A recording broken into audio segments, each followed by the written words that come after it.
Hello, sir. Please unmute yourself. Oh, sorry. Yeah, so I've posted the Google Colab link in the chat. And since there are only a few of us today, we can try to, I guess we can try to have more personalized attention if you're stuck on anything. So last Saturday, we talked about how to construct dictionaries and lists, and we worked through some more function examples. So today, let's just tie that all up together and try to work through a slightly more complex example. And so let's stick with the same class course example which we were working through. So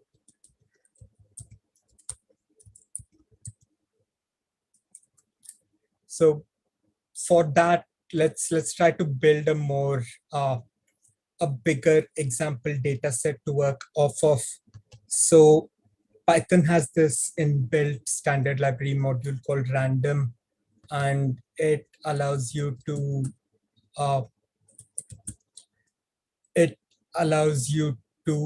create random numbers in various configurations. So the function which we'll be using for this example is this function called random.randint, and it returns a random integer in the range A to B. And this is similar to the range function, but it has slightly different arguments. So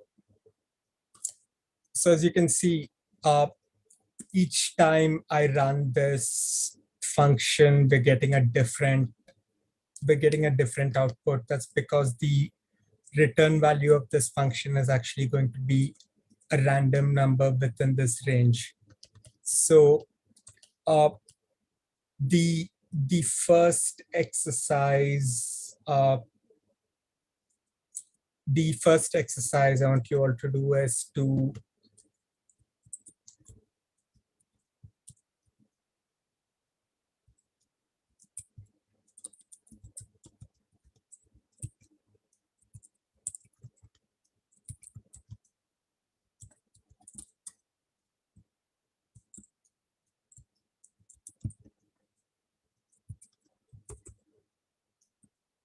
all right, so this is the first exercise I want you all to work through. So yeah, just create a new Google Colab sheet and start working through that. And also if you can share your Google Colab sheet and change this to anyone with the link can edit and copy the link and paste it in the chat. I'll be able to take a look at what you're working on and help you debug if you're stuck. And as always, like when you're done with this exercise, just post in the chat saying that you're done.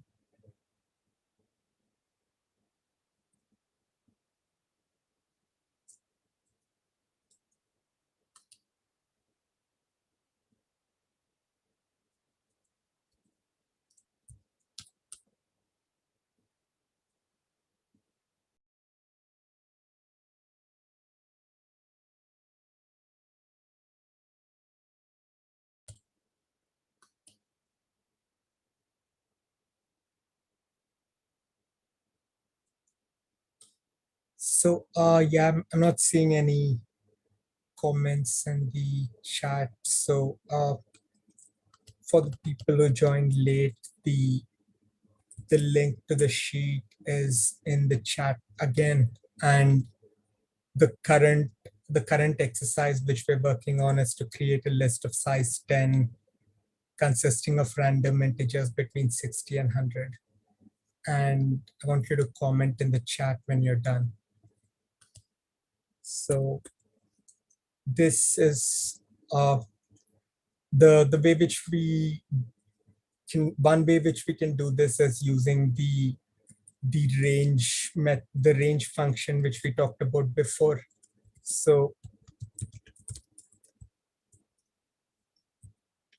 if we use range 10, Python's going to iterate between 0 and 9. So we can combine range and rand int together and use a list comprehension to create this list.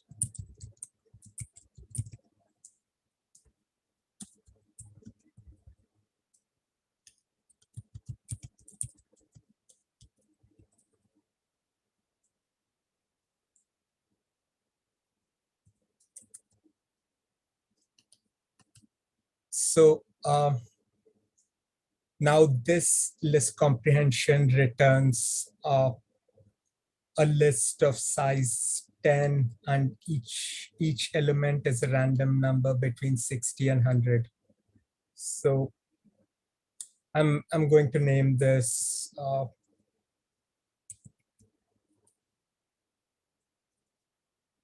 yeah, I'm just going to name this X because I'm going to get rid of this. And now the next exercise is to um,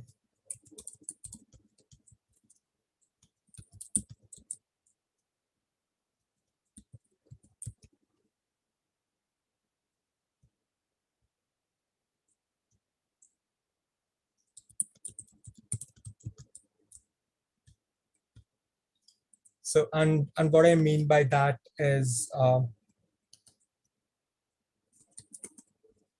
currently this is what we have in X. So I want you to build a new list where each element is the corresponding element in X incremented by 10. So this is going to be 79, 79, 102, so on and so forth. Yeah, so you can just say that the new list needs to be is called Y, and I want you to create that list.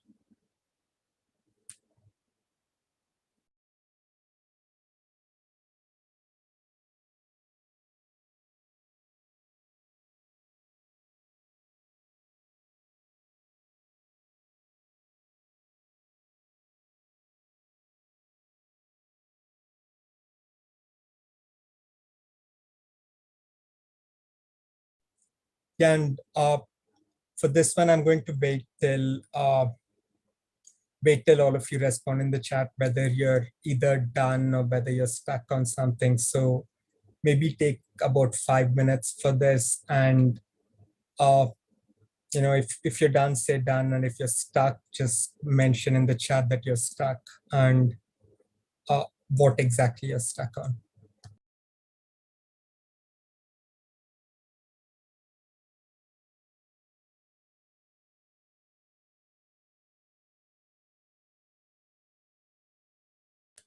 So to do this, we could use a list comprehension again in a pretty similar manner. And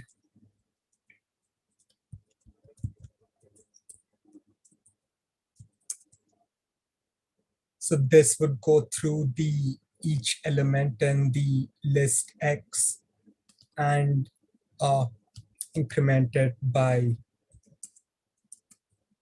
10. So now let's do a quick dictionary comprehension. So I'm going to use some random names.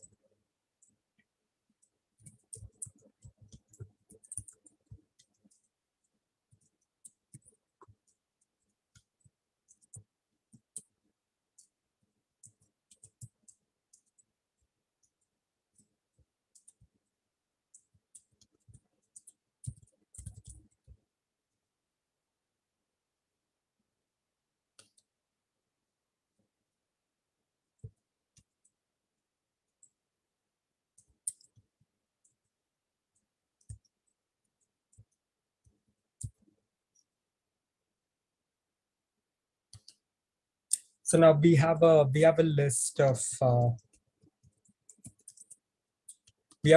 7 names, and we want to construct a dictionary uh, such that each name has a random number between uh, 60 and 100 associated with it.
So yeah, just to remind you, a dictionary comprehension looks pretty similar to a list comprehension, except that we have to provide both the key and the value, as opposed to just a value which we provide for list.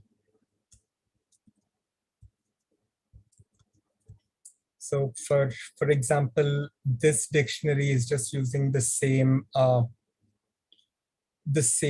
key and the same value for each item in the dictionary, and it's building it off the list named Y. So uh, what we want to do is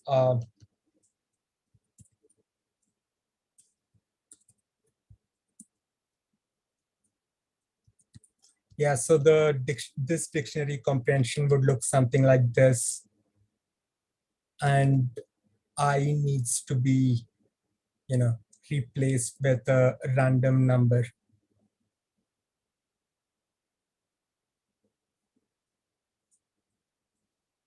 right? So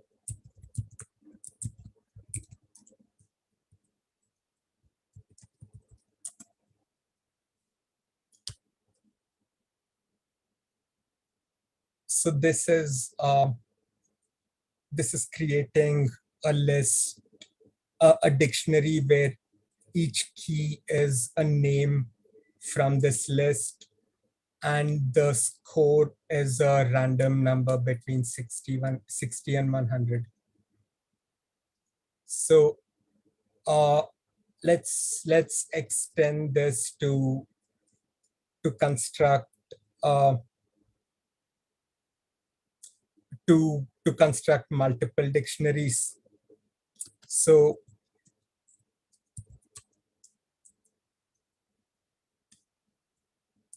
yeah, I'm gonna create a new list called subjects,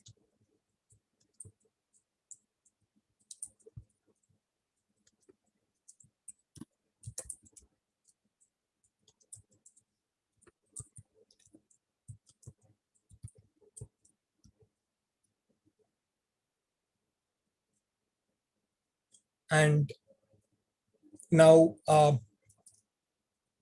now what we'll do is we'll simulate a whole class, and just create fake scores for all of them.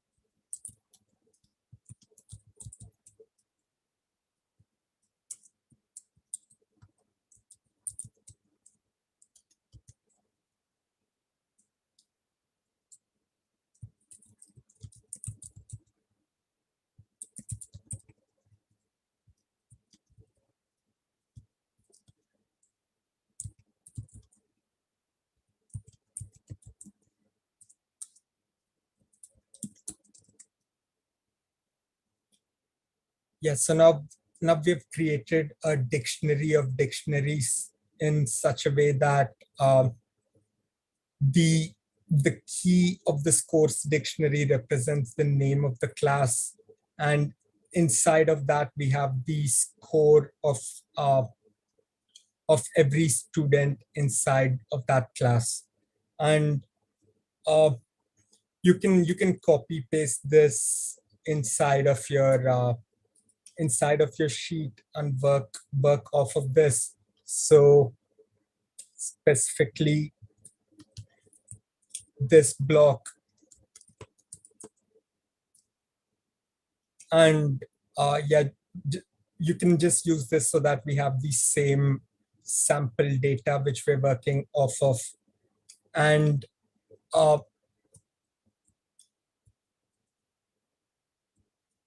yeah, I want you to implement a few functions, and yeah, you can take your time for that.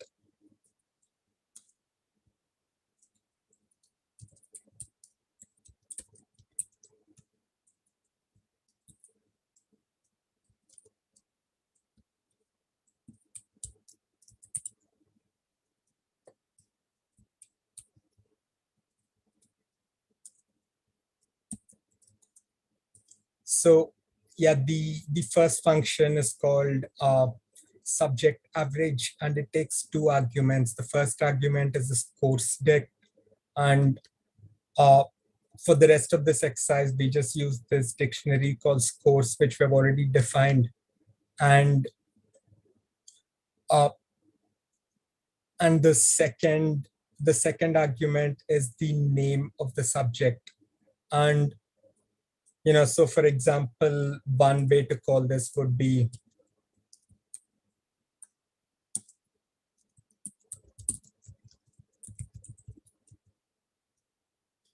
and if we call it like this with scores and English, it's supposed to give us the average score uh, of all the students in the English class. And yeah, I'm gonna wait for you to work on this and let me know in the chat when you're done. And I'm just going to add some more function skeletons below this in case you've already finished.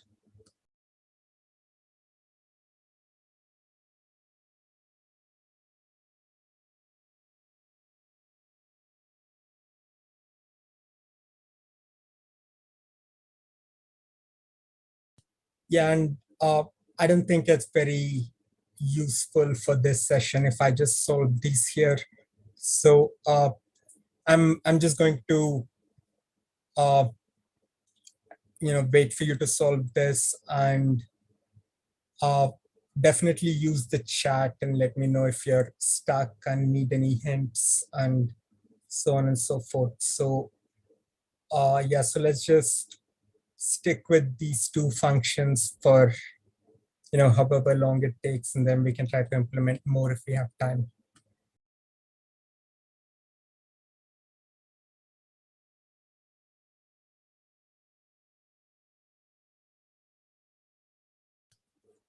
Right. Yeah, so let me answer some questions from the chat.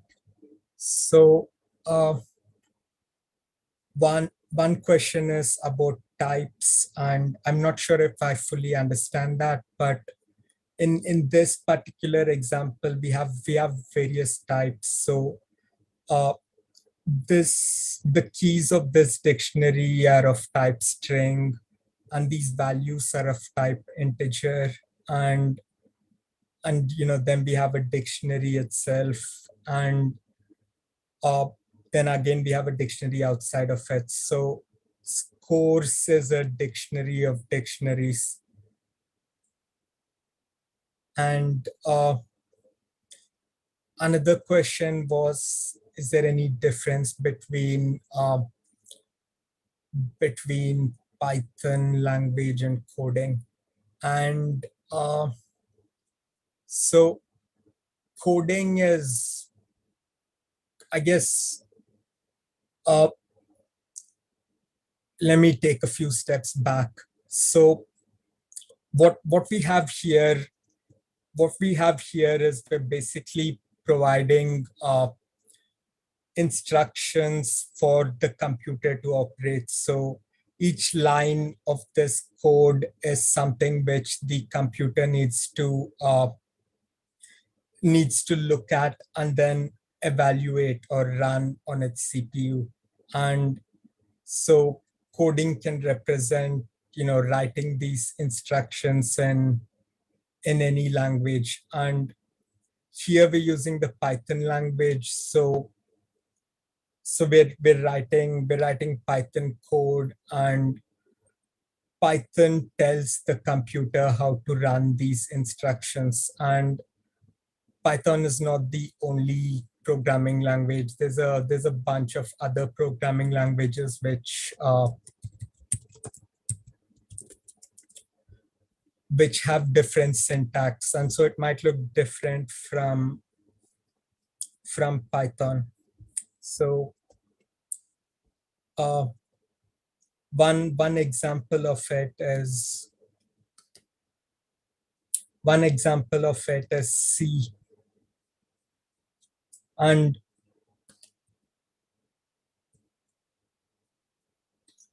uh, if you use the C programming language, then your code would look something like this, where it's slightly different syntaxes. So in Python we use the def keyword to define a function, and we use the print statement or the print function to actually print something.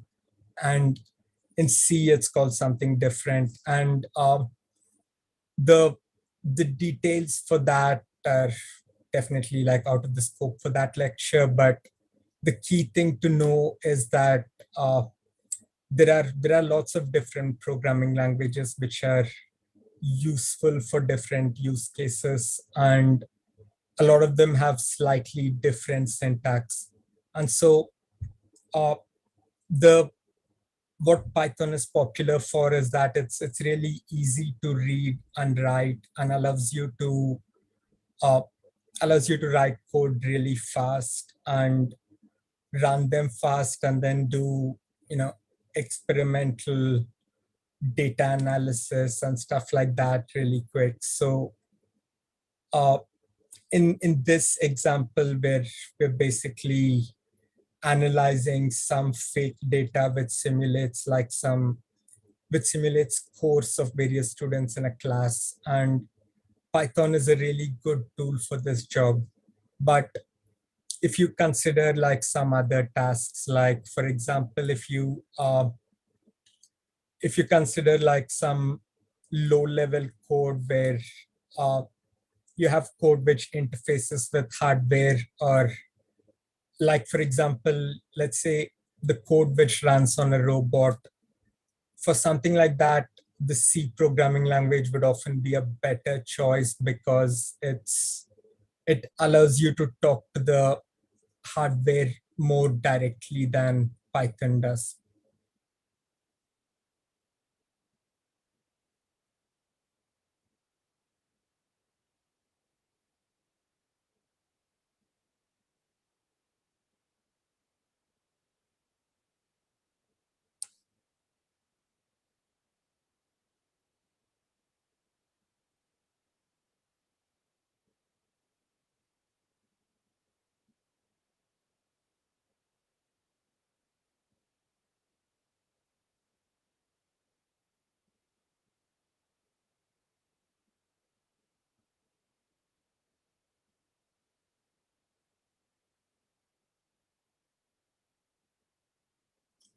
So yeah, this is sort of an example of of real life Python coding. So for example, if you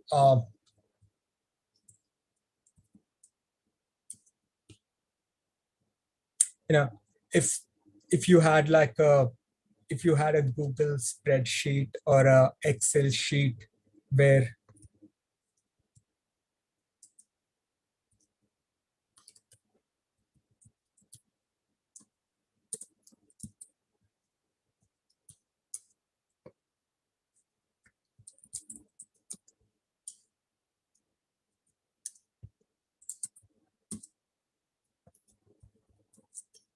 yeah, so if you,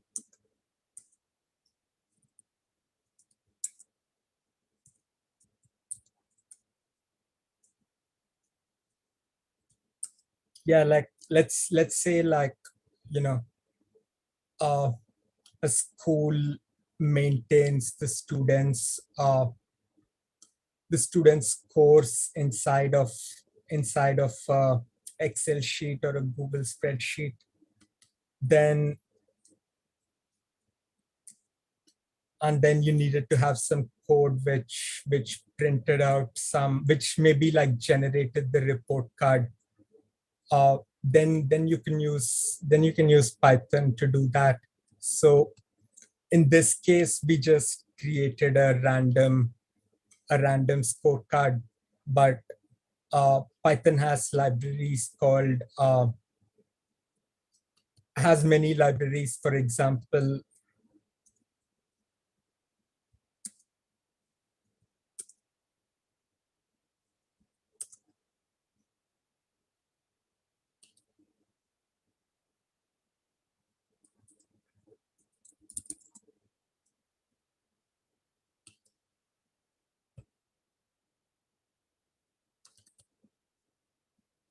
all right. So yeah, looks like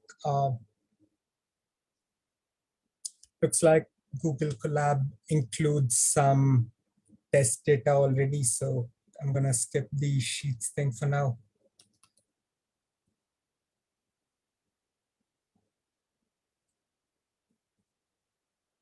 So yeah, there's some sample data, and I'm just going to use this file.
Okay, so this some sample data which is richer than the data which we've generated.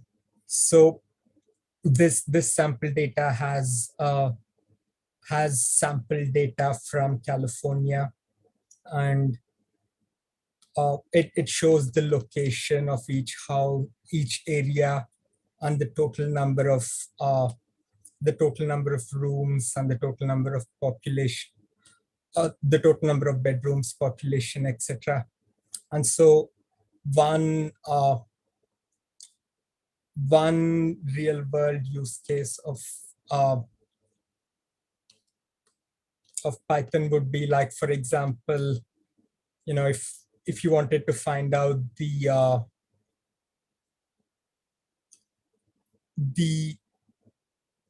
the total number of rooms in all of California.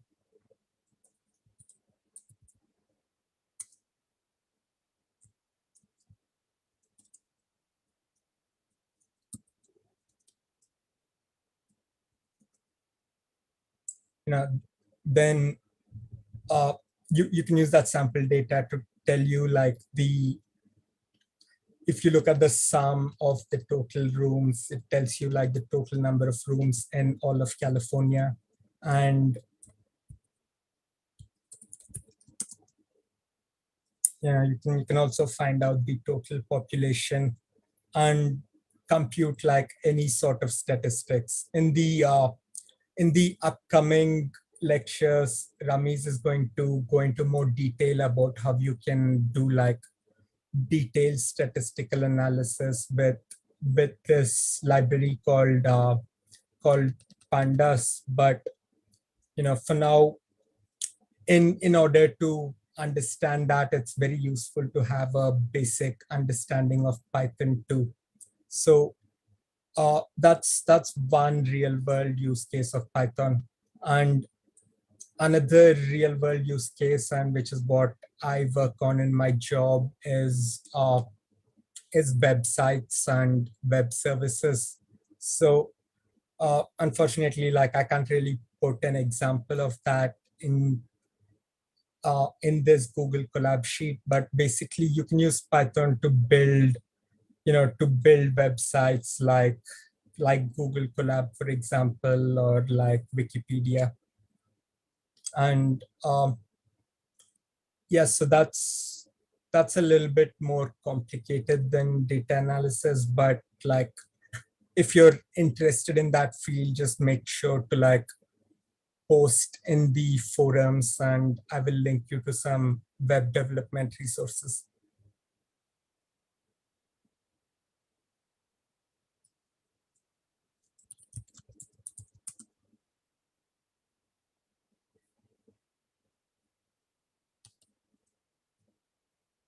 So Flask is a popular library which is used for web development with Python, and you can go through its documentation to see example code of what websites written in Python look like.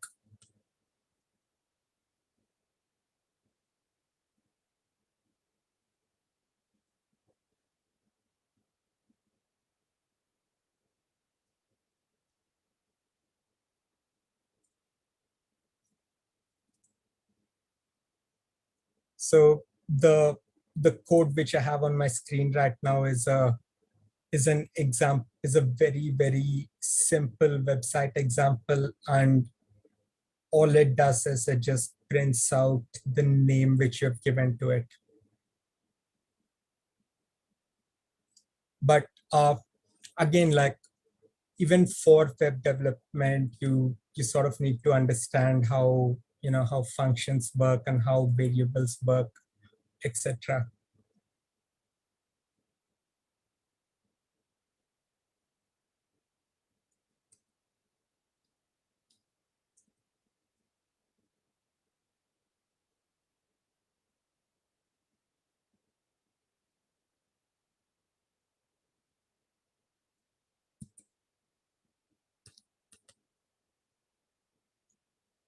And yeah, I guess before we conclude this session, uh,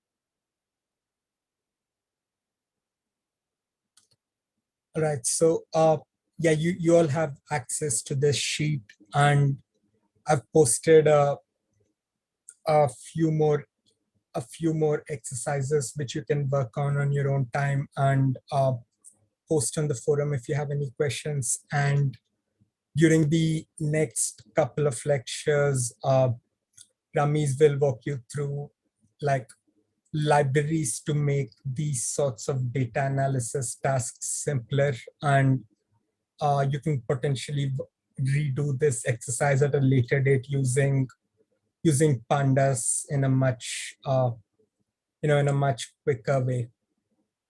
And so Ramesh is doing the next couple of lectures, and he'll be focusing mainly on these libraries for data analysis. And I'm doing the lecture after that, so lecture 6, and we can, I guess we can decide what topic we want to do that on based on how the next couple of lectures go. So uh, definitely post in the forum about like what area you would like us to dig deeper into, and also solve these worksheets and like do exercises outside of the lectures too, in order to actually, be more effective in with these sessions. All right, so yeah, that's all the time we have for now. Thanks, everyone. Thank you very much, sir. You are giving us your valuable time. Yep, no problem. Glad to be here. Thank you.